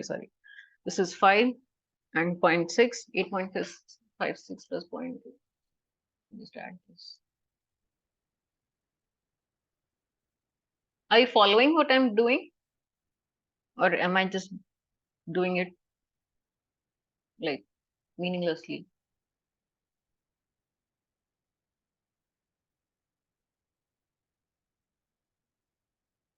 Right? So this is your new function now. It changes based on change in y. So what happens in this case? The intercept is changing, right? The intercept on this axis plus on this axis is changing. And when intercept changes, it's increasing, right? It's moving outward here also and here also. But the slope is still the same. It's still, is it 13.5? Okay. So, sorry, I may have miscalculated this.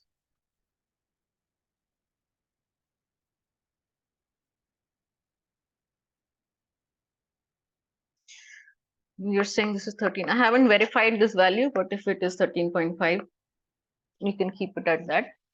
My point is that the, oh, this color is wrong. You understand what I'm saying, right?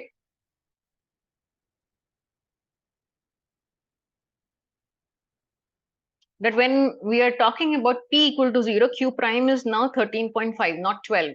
And when Q is equal to 0, P is now 13.5, not 12.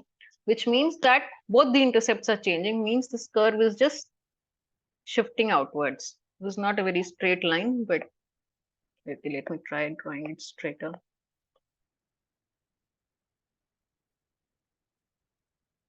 Still not that straight, but okay, you get it. It's a parallel line to the blue one, and it is the curve shifting. So this you can say is 13.5 minus P is equal to Q prime, shifted curve. Okay, so this is the diagram of the demand curve with the change in income. So what we're trying to say is that, you know, as the price P of the good itself changes, you're moving up and down along the curve, right? You're moving up or down along the curve as long as P is changing. But when other factors like price of substitute or price of complement or income, when that changes, your curve is usually shifting. It's usually going to shift. Whether it is rightwards or leftwards will depend on how you know, the demand is related to that curve. For example, if there is a change in price of sugar, right? If the price of sugar changes, then quantity is going to decrease. So it's going to shift to the left, not to the right. In this case, however, the curve is shifting to the right because there is an increase in demand with increase in income. So this is the third part of the question. Let me go back to the question. So we have two more questions, but one I will leave for you to solve and the other two I will discuss. We still have 15 minutes left.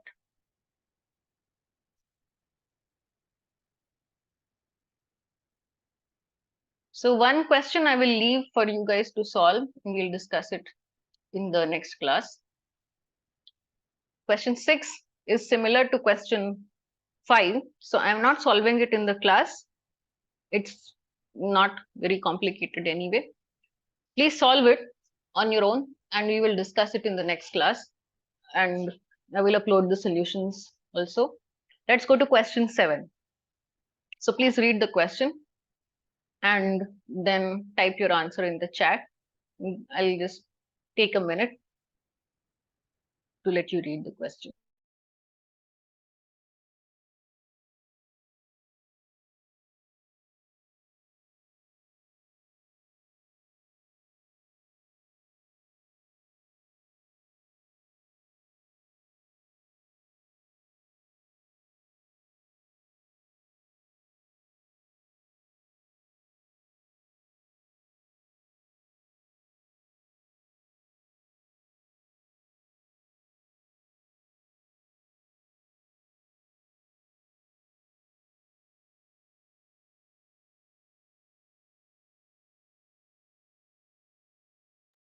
We still have 15 minutes left. It's sufficient time to discuss these questions. This is a very simple concept which we discussed in the lecture, which is marginal valuation of a good based on the quantity consumed, right? So here we're talking about Anna, who likes eating pizza, but how much she values a slice of pizza in terms of, value we are talking about in terms of rupees here. It changes with how many slices she has already consumed. Okay, so the table is showing you the ith slide means slice means first slice, second slice, third slice, like that. All right. So now we know that the market price of one pizza slice is 80 rupees. Say suppose it's a made up number, but say suppose the price of one slice of pizza is 80 rupees. So then how many slices do you think she's going to consume? Does anybody want to answer? You can type in the chat.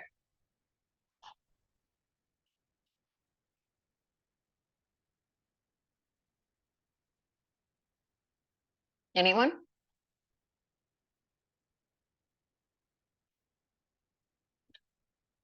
Okay, somebody, only one person has answered. So what are we trying to do here? What is the rationale behind this? How do we decide this?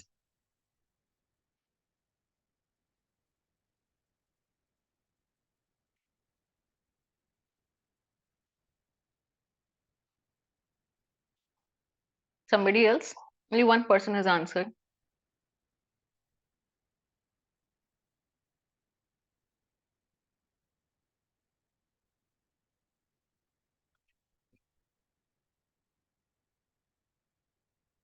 No one?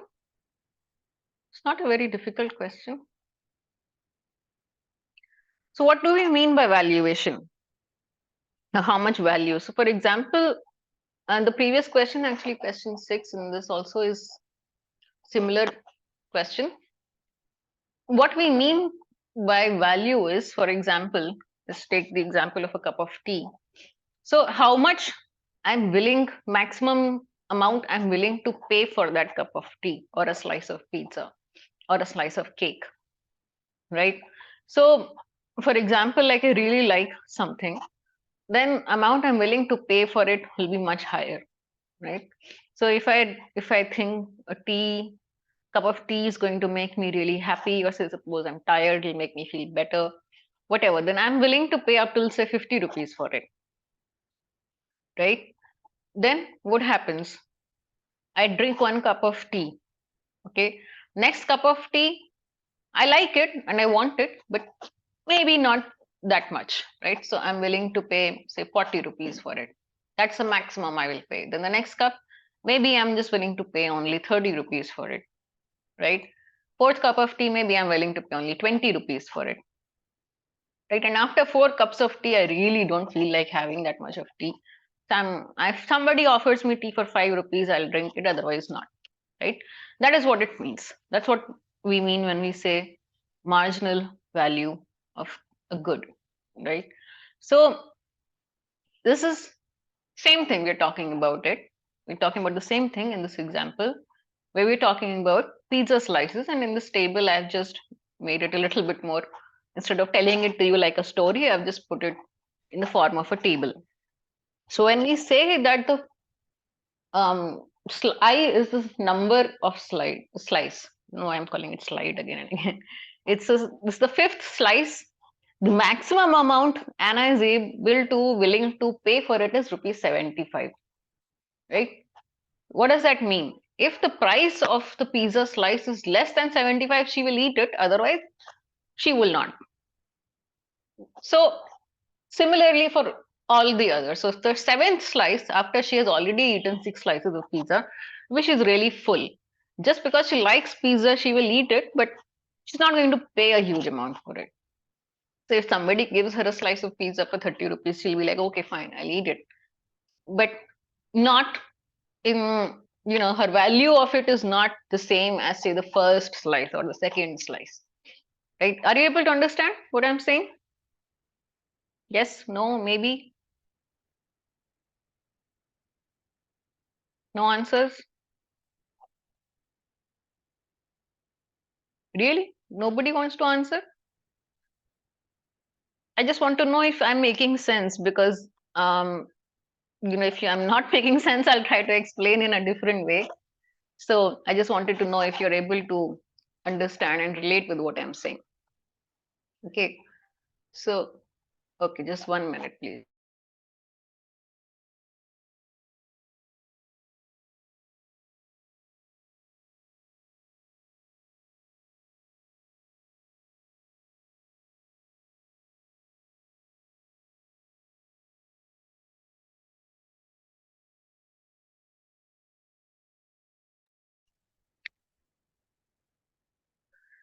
Yes. So now, I think I've already given away the answer. We know that the price of pizza slice is 80 rupees. So till when is she going to keep buying slices of pizza? She'll buy slices of pizza as long as the price is less than what her valuation of the slice is, right? So at the 5th slice, we see that her valuation has dropped to 75. So she's 75 is value, means value is nothing but the maximum amount some consumer is willing to pay for that good, in this case pizza slice. So when we say that the 5th slice the value is 75, it means what? She's willing to eat it and buy it if the price is less than 75, not if it is more than 75, right? So we know that the price is 80 rupees. So what happens? Does she eat the 5th slice? Yes, no?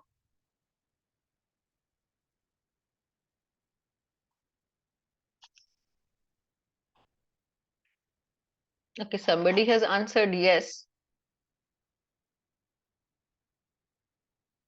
Did you get what I'm saying? She will eat it as long as what she has to pay for it is less than the maximum amount she's willing to pay. The maximum amount she's willing to pay is 75. Price is 80. So will she buy the 5th slice?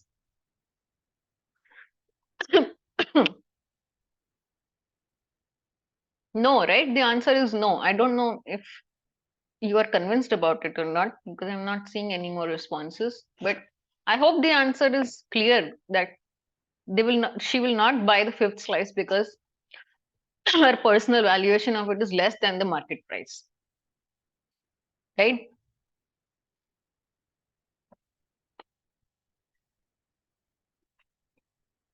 Okay, so I think everybody has got this answer. So is this clear? So the answer is that she will eat and she will consume 4 slices of pizza. Right? Okay, I'll move on to the next question. this is the market demand. Okay, so this is the question I think which most people had a doubt with. Thankfully, this is not very complicated question. So we know that we generally take a horizontal sum of, the individual demand functions to get the market demand. But what was the catch there? That you have to see the maximum of 0 and the quantity demanded, right?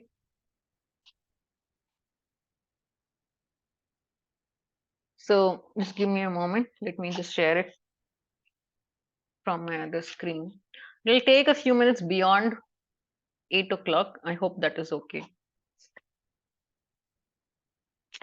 Again, logged out. What nonsense.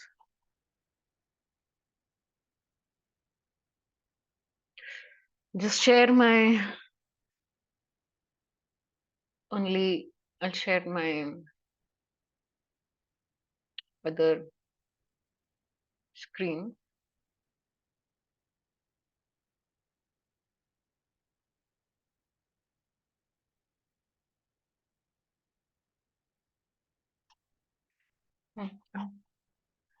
Sorry, my cat is, yeah, just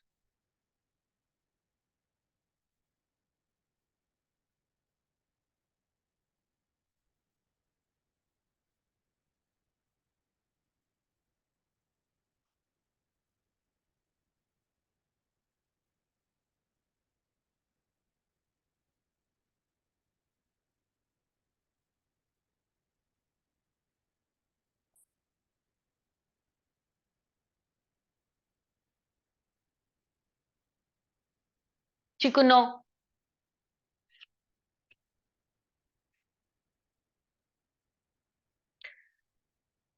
Okay, let me just write this question. So you don't have the screen in front. These are the two not individual, but separate market demands.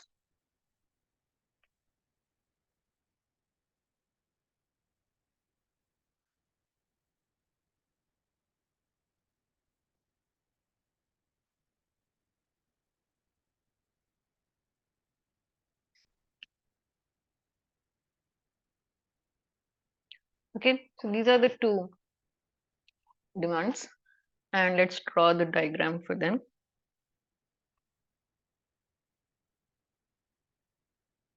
Sorry.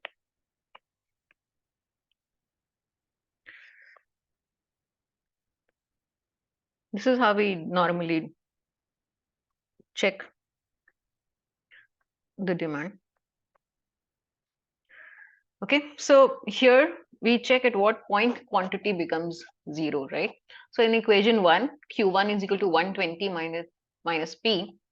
If Q1 equals 0, what is the price?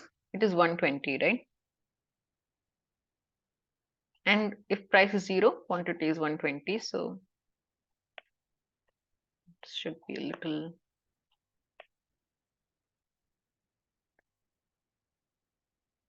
It's be a 45-degree line.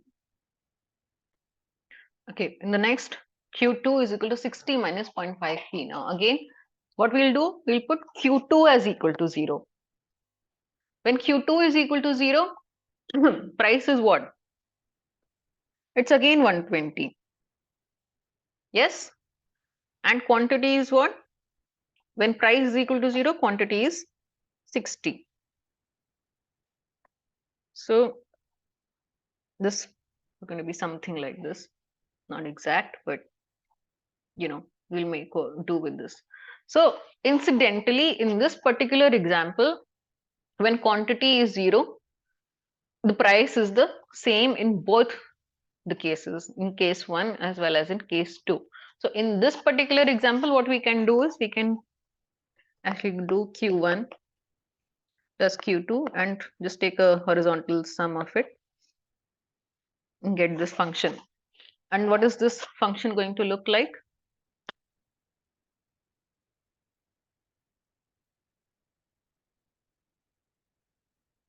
It's always helpful to draw the diagram also instead of looking at just the equation, because after a certain point of time, equations can be misleading, especially if you've sort of made a calculation error.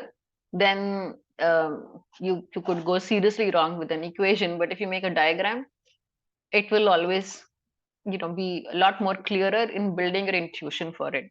So now look at this final equation, capital Q. When P is equal to 0, quantity is what? 180. Here it was what?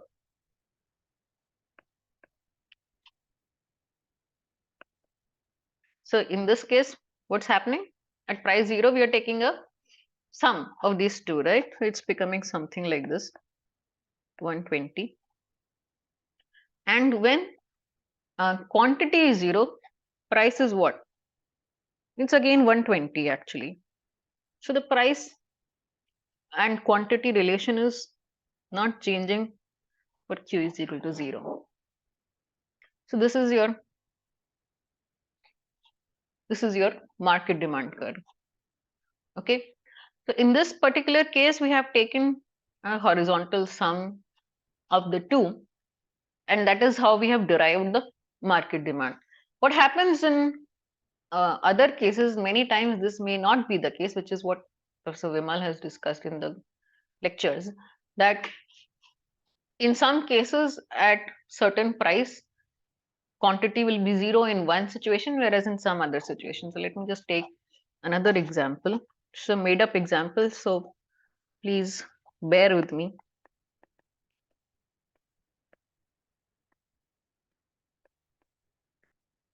These are, say, suppose two market demands, right? If price is 0, sorry, if quantity is 0 in the first case, Q1 is equal to 0, P is equal to 100. So at price 100, quantity is becoming 0. And in this case, if Q2 is equal to 0, price is equal to what? 50. So what is happening? At price 50 alone, Q2 is becoming 0. So what we can do is, we know that Q1, Q2, P, none of these quantities can be negative, right?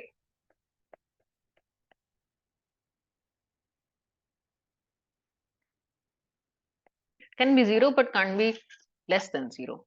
So that is a condition which we always have to follow. We can't violate these conditions. Quantity negative means the market is giving back the good to the producer, which is not the scenario we can consider realistically, right? So now we look at this. Let's draw these diagrams in a bigger figure.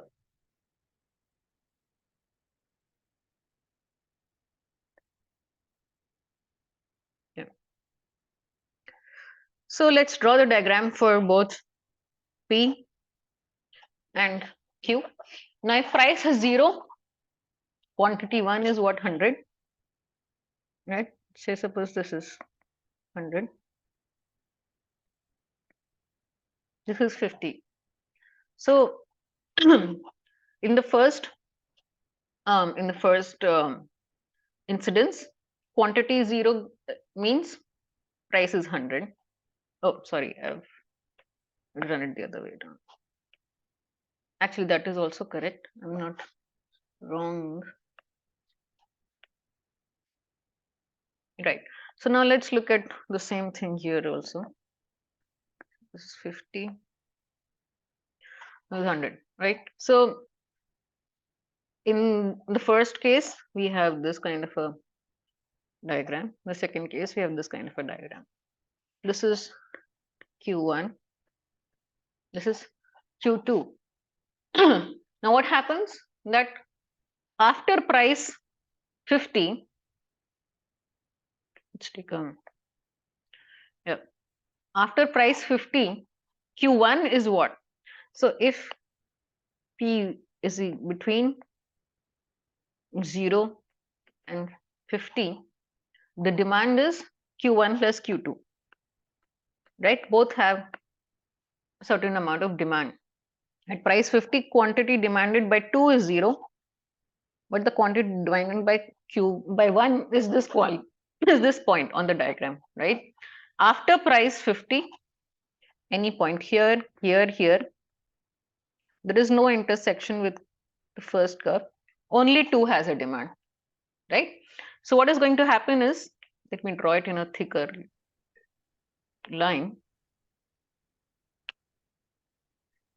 It will have another curve in which record करू शकतो record करू शकतो I can't understand what somebody is saying, but whoever is speaking, please mute yourself.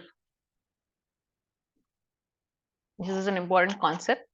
So at price greater than 50, only 2 has a demand, right? 1 does not have any demand. Demand is 0. So at price greater than 50, this curve will be followed. And at price less than 50 plus 50 and less, it will be sum of Q1 plus Q2, which will be something here. Okay. Let's take it.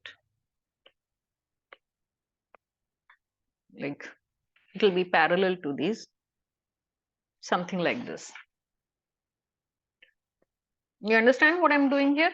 So as long as price is less than up till 50, Q is equal, oops, Q is equal to 1 plus 2, 50 minus 2p, right? And after, if p is greater than 50, Q is equal to only Q2, which is 50 minus p. Now this equation, I'll need to check, sorry. You derive it the other way around. It will just be Q1. Let's just leave it at this. I'll post the exact solution. But have you understood the have you understood what I'm trying to do? Right? Put it here actually.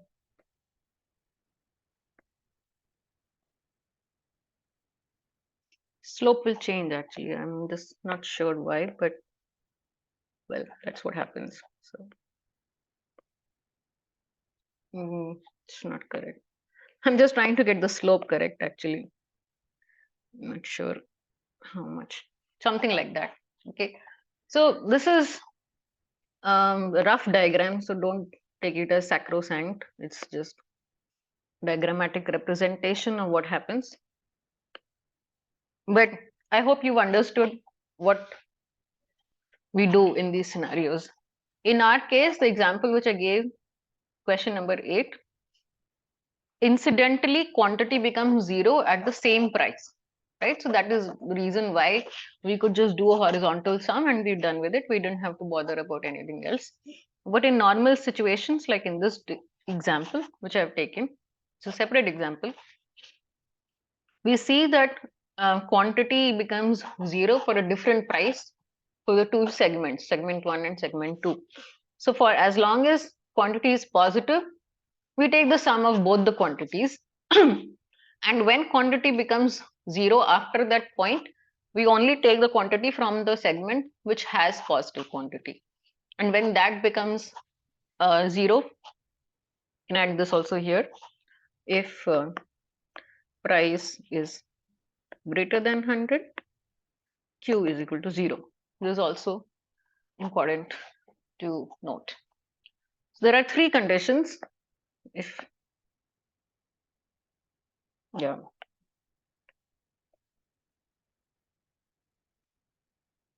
this is the first condition, second condition, and third condition. So any questions, or have you understood? This is the last question for today. And if you have any other questions from this, we can discuss it in the next class. And the question which I left for you to solve, that also we will discuss it in the next class. Now let me just share the question and the folder link with you. So any questions so far?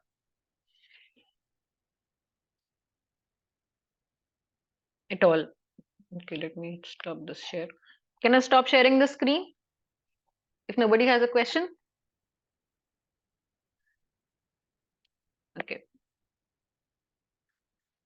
So I'm just sharing this file with you in the shared folder, which I have already put in the link. Can everybody please see that you have found the folder?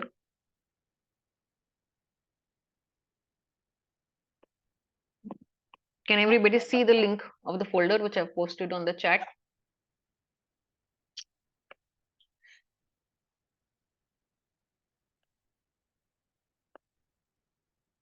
Yes, no, maybe?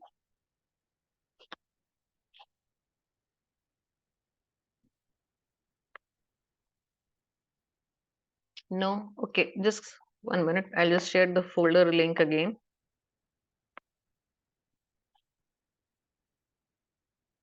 Please save this folder link because this is where I'm uploading and I don't know if the NPTEL team is going to share this link with you or not, or when they will share this link with you, I don't know. So please copy this link, bookmark it, save it somewhere.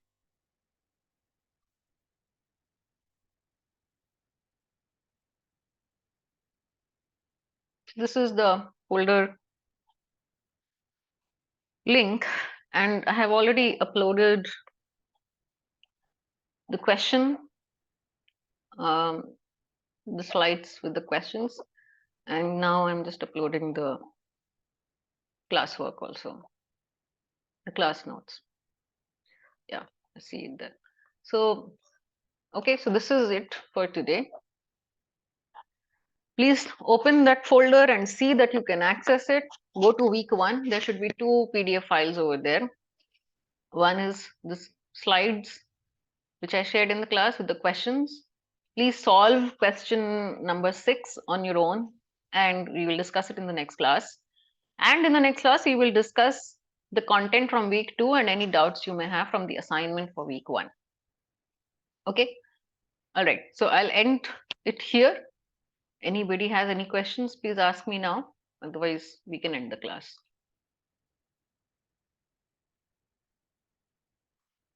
No? All right. So it was nice. Please do join in next week also. We have a class every Tuesday from 6 to 8. And this is the format we'll be following, which the format which we followed today. I'll bring some questions in the class. We'll discuss it. Any doubts you have, you can answer. And please participate. So also there's a discussion forum in the Satyam portal, NPTEL portal. If you have any questions in the middle of the week, you can post it there and I'll discuss those in the class as well. Okay, so thank you everyone for joining. We'll end the class here.